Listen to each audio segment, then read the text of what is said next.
We did it with the Lego sets, and now we're doing it with the Lego minifigures. We are ranking every MCU movie based purely on the minifigures that they received in Lego form. Today I'm joined by Daniel Lewa, as usual. And we are about to get into the nitty-gritty of every single minifigure that's tied to these movies. We're going to be looking at things like how accurate are the figures to the movie representation?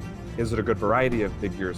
Are all of the necessary characters represented in each movie's selection? Now, do keep in mind, Daniel Lewa, there are some MCU Marvel movies that don't have any Lego sets or Lego minifigures. Deadpool 3, The Incredible Hulk, Thor 1, and Thor the Dark World. That's so crazy, bro. We don't have Thor the Dark World minifigures or Lego sets. We tried to find all the minifigures from that specific movie, even if they came in later sets, and put them into these rankings. So if we missed any, please let us know in the comment section. Okay, in last place, we have Ant-Man and the Wasp Quantumania. Completely abysmal, just came with one micro nano figure, which Daniel Lewa and I will be taking into account for this video. No Kang, no Ant-Man, no Wasp, regular sized, and no stature. Completely abysmal lineup, terrible representation of the movie, and we definitely need a Kang's time chair or something like that. All right, Methuselah, I hate to say this because Winter Soldier is one of our top favorite MCU movies, but the figure selection is just so sad because it's literally just two guys, Bucky, Winter Soldier, and Alexander Pierce.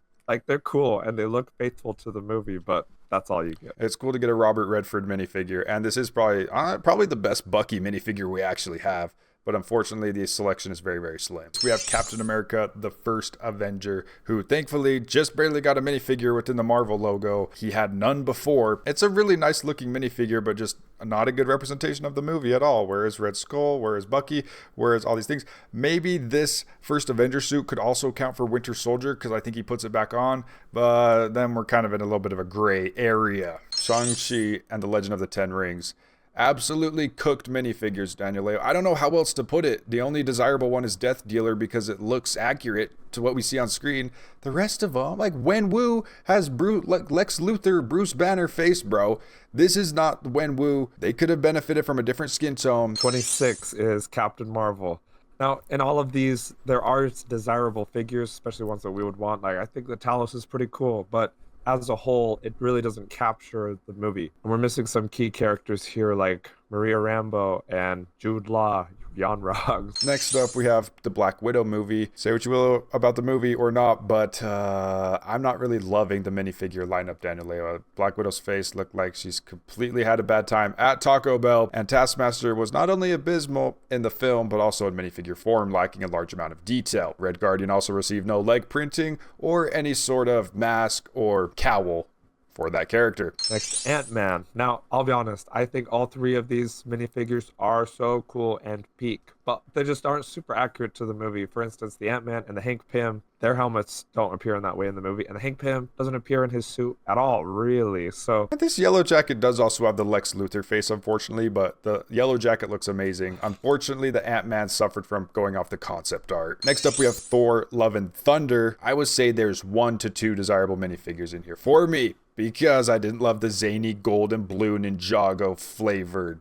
Thor, and I didn't like the greasy Little Caesars toilet paper Gore the God Butcher. Other than that, there is a large amount of detail on most of these minifigures, so it's actually not the worst. Up next, the Marvels. Now, this is a pretty small selection. We're really not capturing a lot of what's in the movie, but let's be honest, all three of these character designs are very faithful to the movie, and well, we can commend it for that. This Captain Marvel looks much better than the Captain Marvel from Captain Marvel 1. And this Miss Marvel, awesome suit design. Next up, we have Doctor Strange 1. Originally just had one set that came with 3 minifigures. We later got Wong in the Sanctum Sanctorum with his Doctor Strange 1 suit. But all the characters have a nice spread of detail. The problem that's holding back Doctor Strange 1 is, where is Caecilius? He was basically the main villain of the film, so we're lacking a little bit of representation in the villains department, but it is cool to have Ancient One. This is my favorite Doctor Strange minifigure, and a good accurate representation of Mordo and Wong. And then next up, we have Ant-Man and the Wasp. We do have a new updated Wasp from the Avengers Tower, thank goodness, because the one that came out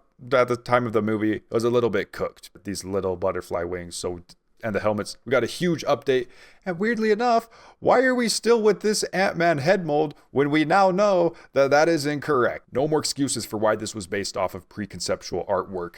Really, the Lego group, get a grip on reality, but at least we have the Ghost minifigure. May go up in price after the Thunderbolts, you never know. Yeah, it's a pretty faithful figure, and we are kind of missing Goliath, maybe some other figures that would have been cool here. Hank Pym, Janet Van Dyne, potentially. Like, this is a very, very small selection of figures. Where's Walton Goggins? Next is Black Panther, and we get a lot of different Black Panther variants here. The blue isn't super accurate, but it's cool to see some of the other ones that are done really well, like Killmonger is just amazing here. We just have better Black Panthers nowadays, like an actual purple looking one. The only thing really desirable about these are the 2 Killmonger minifigures. New addition to the MCU roster, Brave New World, ranks next because this Red Hulk is carrying it so much, being a very desirable minifigure. And the Captain America Falcon minifigure is so cool. The Joaquin Torres and Sabra minifigures, definitely destined for the Ziploc bag.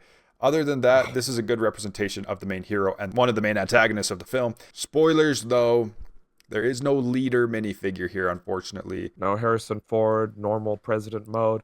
No Isaiah Bradley, and that's like key to the movie. He would have been awesome. Like in his specific suit and everything would have been super cool. Maybe Lego doesn't trust the MCU anymore, so click the link in the description and you can watch the Brick Hour podcast we did with them about that. Next is Thor Ragnarok, one of Methuselah's favorite movies. We have some pretty desirable figures here, especially the Hela is just unparalleled. So cool.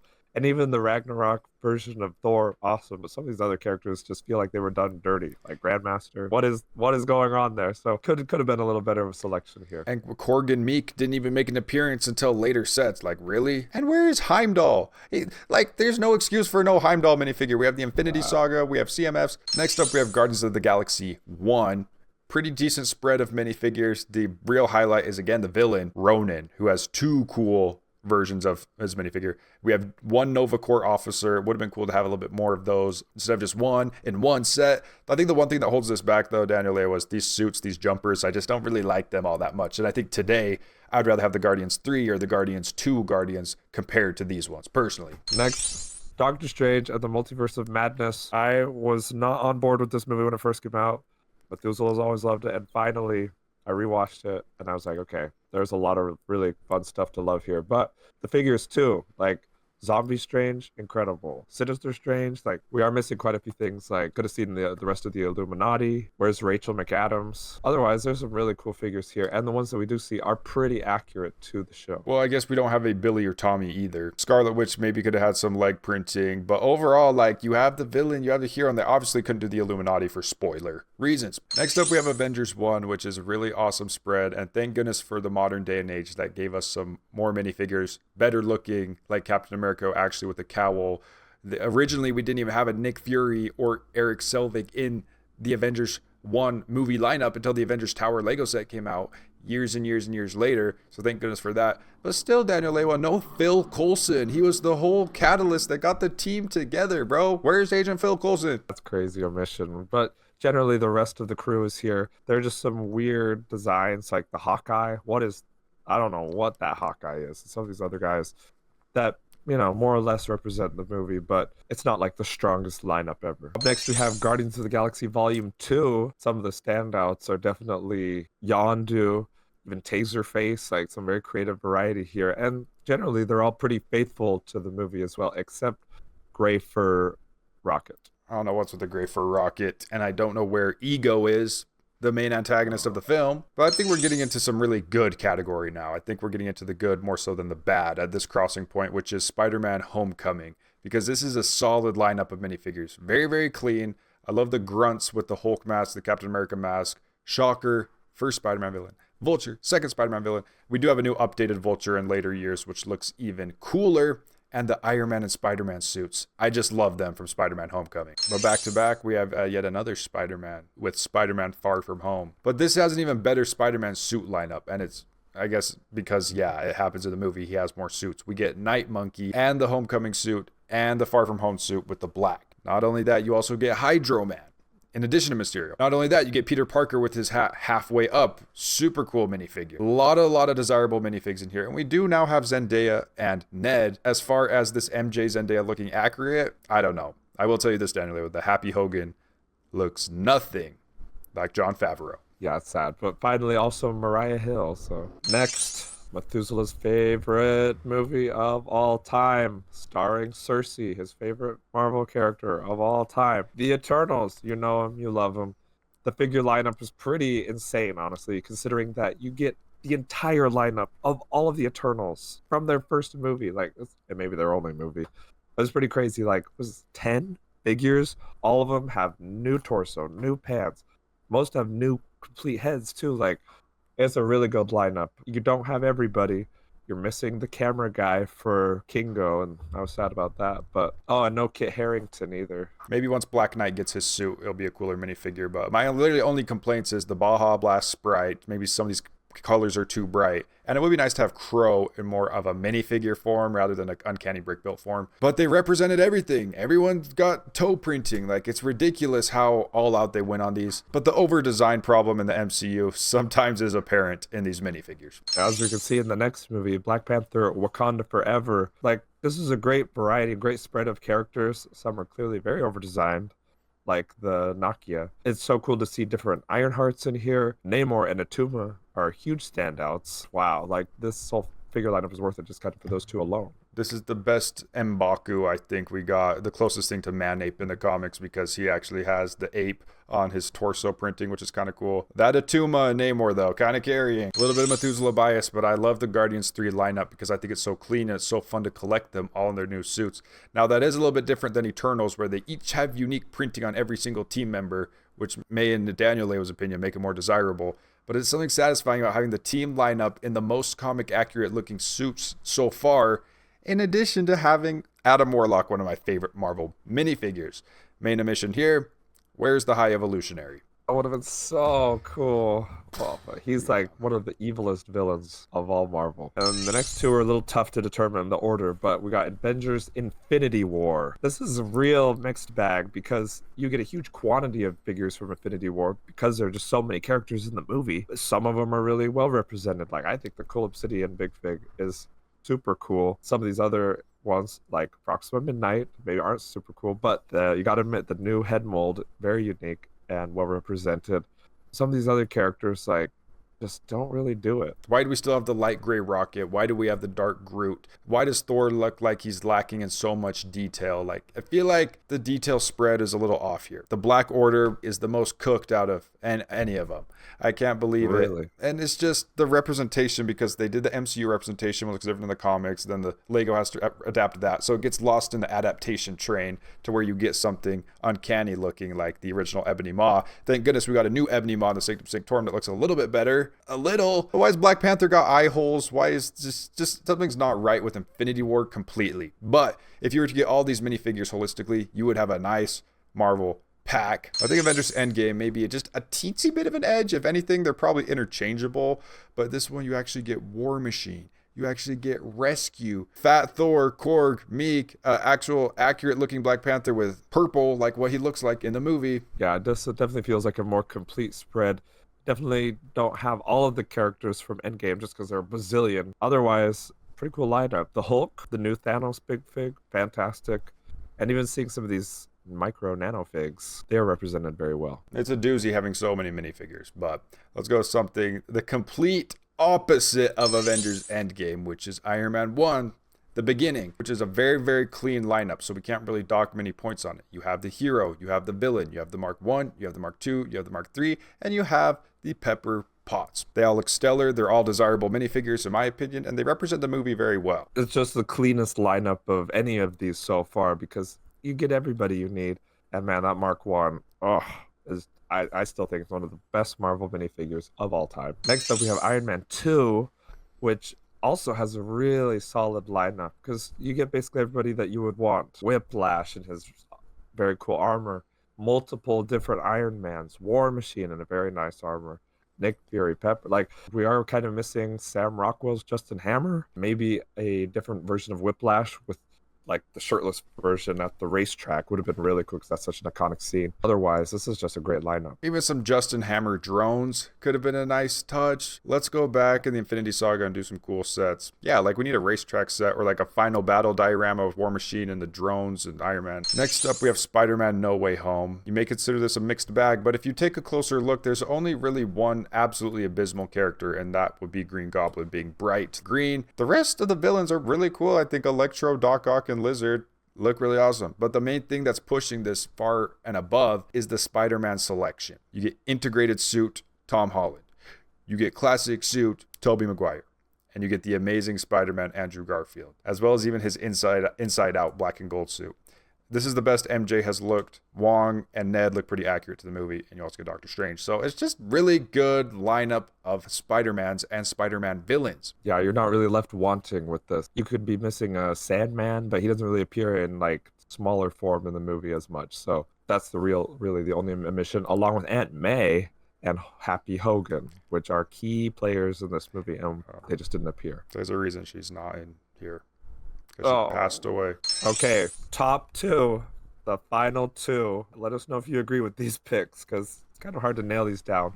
But second place, we have Iron Man 3, which was only just recently redeemed with some new additions to the minifigure lineup. But let's be honest, some of these minifigures, why were there two Iron Man variants there? Some of these minifigures are so desirable, especially all these Iron Man variants, the Silver Centurion, the Iron Patriots, Mark 41, which is the gold and black one, like amazing. Some of them are a little questionable, like the Trevor Slattery, sleeveless and glow in the dark Aldrich Killian, which admittedly I thought is kind of cool.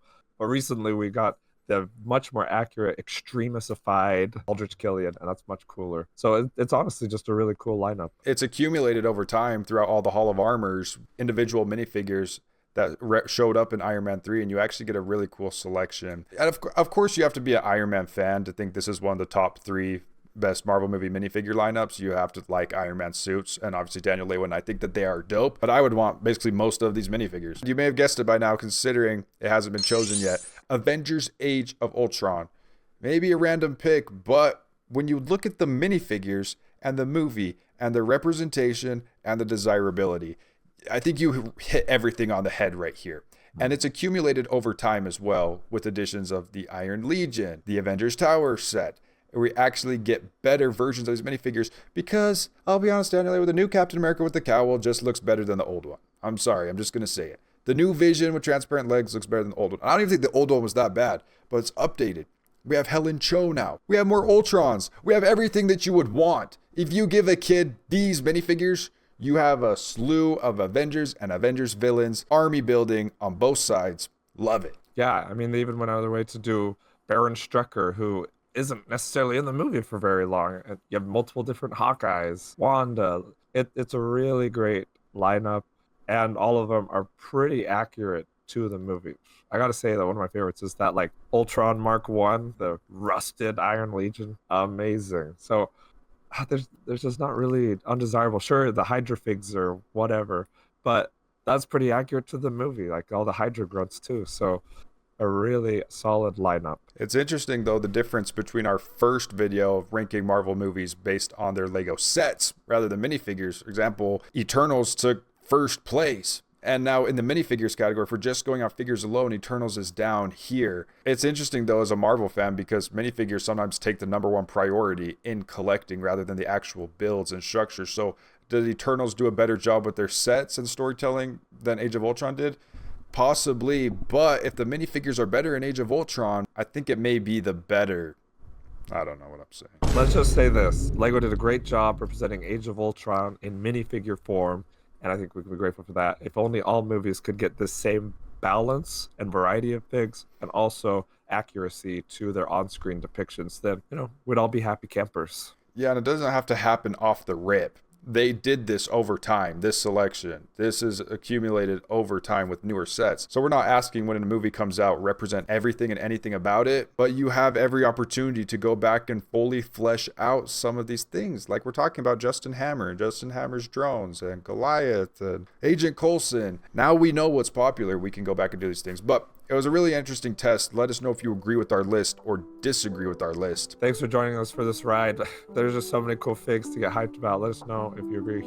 Like Matt said, special shout out to those viewers who comment all the time. Even more special shout out to our channel members who are specifically I'm Lidme, MC Go, Richie Rage, Uncle Norman, Uncle Michael, Mary Kay, Oliver J the Ginger Lender, Saysad, Shui Lee, Grandma Susan, Norman Davis, and Dr. Dan PhD. Thank you so much for being channel members. I don't think I mentioned before, but we did a collab with the Brick Hour podcast talking about if Lego can trust the MCU right now. So I'll have a link for that. Please check it out. If you made it this far in the video, comment Growlith in the comments below. You'll be recognized as a real one. Come on.